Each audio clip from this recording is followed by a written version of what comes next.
Hello and welcome back to another week of YAM'S World. Today I'm going to be looking back at what happened last week and then talking about some things that I'm putting on my list for stuff I want to do next week, mainly around trying to invoke new, good, better habits, because that's the sort of thing I'm into.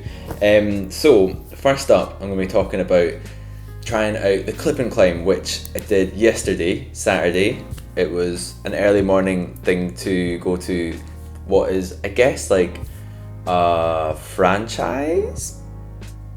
Would it be a franchise? So basically, it's this thing called Clip and Climb. It's essentially a very easy to use climbing sort of centre that you can install in different places. And Kelvinhall in Glasgow in the West End has set one up. So basically, it uses a kind of system where you have a harness on and you clip into it yourself, and then you just are free to kind of go up and climb walls pretty much unattended.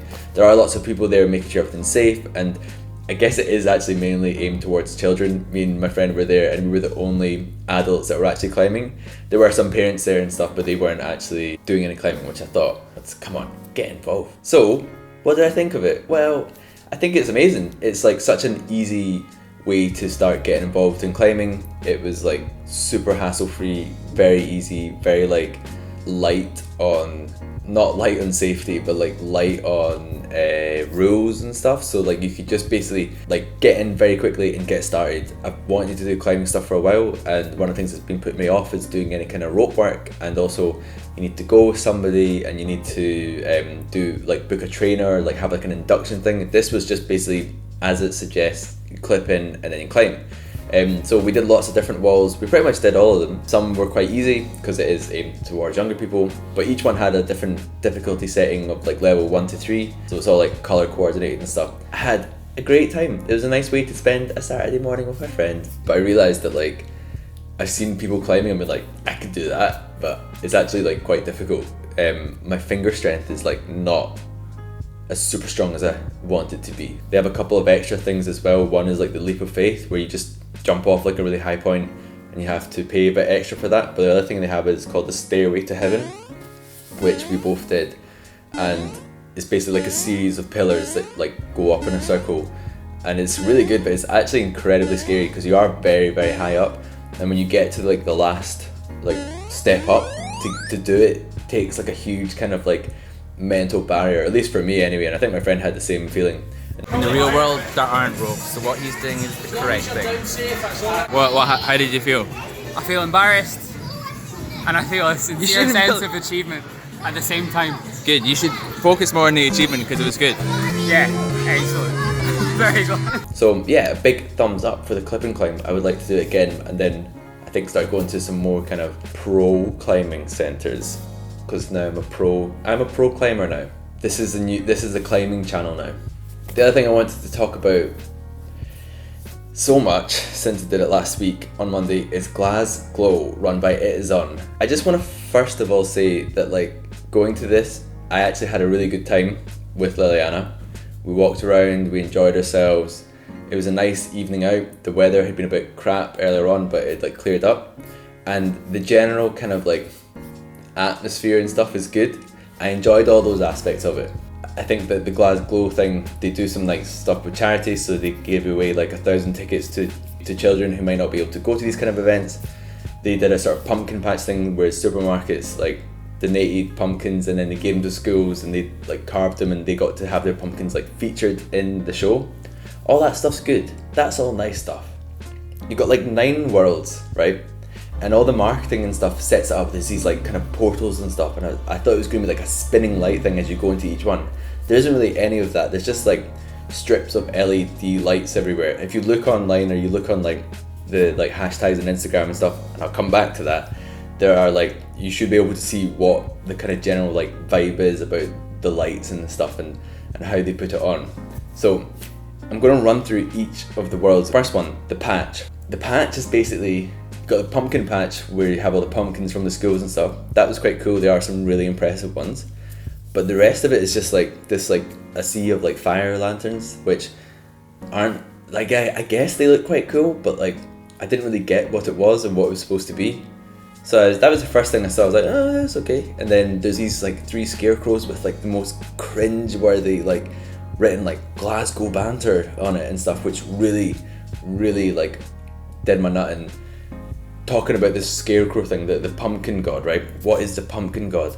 So you go up to it and it's basically just a big fiberglass pumpkin thing with smoke coming out of it, and occasionally it like fires up a sort of fire fart thing, and it has this recorded loop that goes over and over again of this sort of skit, I guess. Like, I just couldn't understand what was supposed to be funny about it, but like, comedy is subjective, but for me it was just so cringeworthy. Like, I just felt deeply disconnected from enjoyment seeing this pumpkin thing. A terrible carbon accident.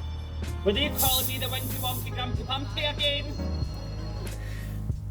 Moving on to World 2, which was arcade. Now, this bit actually had probably the best bit in the whole experience. It's a sort of like a bunch of scaffolding with all these like strips of, or like ropes with like, or with all these like beads of bulbs coming down. And when you walk through it, like, it all kind of like lights up and waves and stuff. And when it's on, it is actually really cool, and it does feel quite like immersive in it. And they've got these quite cool like synthwave tunes going, which is nice. And I was like, this is quite nice, but I kind of thought that they would like react to you walking through it, or there'd be like sounds mixed up with it, but it isn't really. It's just like a pre-recorded loop that goes on, which is fine. But the problem was that when we went into it, we went through about a third of it where there was like no lights on because it was restarting the thing. So like, it all basically just like runs through this thing, which if you go from the start, is actually really impressive. But the person probably could have been like, hold on, if you just wait for 30 seconds, you'll actually get like the full experience of it. But I actually enjoyed that bit. Next up, you have a sort of wooden board that just says Stranger Times ? Which is basically a rip of the Stranger Things thing. I didn't really know what that was supposed to mean. I didn't have any idea what that had to do with Arcade World. It was just a sign that was like a parody of Stranger Things, with a smoke bubble machine underneath it that would let off bubbles filled with smoke. I don't get what that's got to do with anything. Did it look cool? Yes. Yes, it did. But it's just so random, like, it doesn't mean anything. Next up, you go up to Beat the Boss, which was a dance-off thing. I don't really have much to say about that. It is what it is. It's just like a dance-off thing. I can see why that would be quite appealing for like younger crowds and stuff.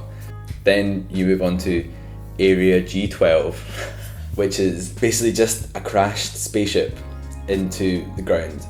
Now, does it look quite cool? I suppose, and it's just got smoke and music playing. And as you walk down to it, there's like people dressed up kind of like Secret Service agents or like Men in Black type thing. And they're like looking at the crowd being like, are you an alien? Are you an alien? Are you an alien? Like, no, but nothing happens. Like, nothing pops out of the UFO. There isn't people dressed up as aliens like in the crowd, like being like trying to sneak around and stuff. It's just like, it's just super low effort, and there's just this thing, it's just they planted it in. If you go to the botanics during the day, you can just see it there. I didn't really get it. I was like, oh, it's just like a UFO. So then you move up round, and there's like, you see these signs in the ground, light things shooting down, and it's saying like Marshmallow Land, or talking about marshmallows. So you come to World 5, which is Marshmallow Land. I was like, oh, marshmallows. It is basically just a stand that sells marshmallows, and a bunch, like a wall with like lights on it. It isn't a world, it's literally just a stand that sells marshmallows, which were extremely expensive as well. Moving on to the next world, the Lair, which was a Brexit joke thing. It was like, the dragons had to like leave because of Brexit. Like that, I'd like to have sat in on the meeting, where the creative meeting where they decided what this world would be. Because essentially you've got a big giant tree with 3 what can only describe as single boss acts hanging from the tree, which are supposed to be dragon eggs in these net things. Then this person like pops up and makes this sort of joke thing. So all the sort of soundscape is there's like a mother dragon like going around the area and stuff. And they make this like joke thing about Brexit, basically that like, oh, like the European dragons have like had to leave because of Brexit. And there's all these signs that says like, your Brexit is cancelled. What does that mean? What does that actually mean? What is the joke? oh, am I wrong? Is it like, again, comedy is subjective. I'll play a recording from that bit, just the audio, so you can hear it. These beautiful creatures have lived in this lair for over 40 years, but, well, unfortunately due to Brexit and the uncertainty of it all, they've gone back to Mesopotamia. And then like nothing happens. They literally tell you to move on. Moving on to the next world. Oh, I can't remember what this world's called, but basically it's where they've taken the big main part of the Botanics and they've filled it up with a kind of light show. And in the middle there's like a big sort of cylinder thing and there's like waves of lights that are reacting to the music. I actually thought this bit was okay. Again, it looks cool in this video. I will come back to this. So we moved on past this bit, and then you're like, you can either go to the Zombieland or the Party Palace. So we went to the Party Palace first. They've lit it up inside and it does look really, really cool. But they're just playing disco tunes. They've got a giant ball, like disco ball up in the, like hanging. And you just walk around it. There's like nothing else there. It's just, they're just playing incredibly loud music in the Kibble Palace and it's lit up and it looks quite cool. I think that's like, not the worst thing, but like, I didn't really get what was going on. I didn't think there was any real thought to like what the experience of it would be. So we were just in there walking about and that was it. Came out to go to Zombieland, so which is it's just like a light projection onto the tea rooms where there's like zombies like popping up like in the windows. There's no actual like physical person dressed up as a zombie like scaring people. You just queue up, you go in and watch it, and it's 60 seconds. We actually watched it from the queue and we're like, shall we actually go and watch it again like up front? And we said no, because it didn't look that great. I mean, it was quite a good projection, but I just didn't like, what is this? So, last one, my favorite world, World X. I thought it was like, this would be World 10, but no. X is World 9. You basically go down the path next to where the toilets are, and you go down to the river, you get given a wee lantern, woohoo! And then at the bottom, you go onto the bridge, one of the low bridges that goes across the Kelvin, and you look at the big bridge that's on Queen Margaret Drive, and they've got a light projection onto the bridge. Now it's quite a small bridge, so there isn't a huge amount going on it. I was like, what is this going to be? Can they pull it back and make me think that this was actually a really good experience? No, because basically they've got rip-off of like the Matrix like code coming down, except it's not green. And it just comes down and then it just said, you have just witnessed part 1 of the GlasGlow trilogy. Part 1, GlasGlow. Part 2, Elven Grove. Part 3, ... question mark. It's like, dropping in January 2020, part 3 of the GlasGlow trilogy. It's like, thank you for coming. People make GlasGlow. So 9 World is a fucking advert for the next parts of it. It's not a world, it's just an advert for it. There's no like show thing that happens on the bridge and then it shows you be like, oh, like coming up, there's all this other stuff. It's just a big advert. So then we left and I felt pretty indifferent about it. Would I recommend going to it? Yes, if you want to post stuff on Instagram, because what I realized from this is all the stuff on your phone looks fucking cool. It looks cool as fuck. Like the way that the light stuff appears on the phone when you record it, it's good. So if you really, really value your Instagram feed, then this is the experience for you. This is an Instagram or social media first experience. It's all geared towards taking videos and posting them online. If you've seen anyone you know posting about it, it does look cool, but it is incredibly underwhelming when you're actually there. So, there you go.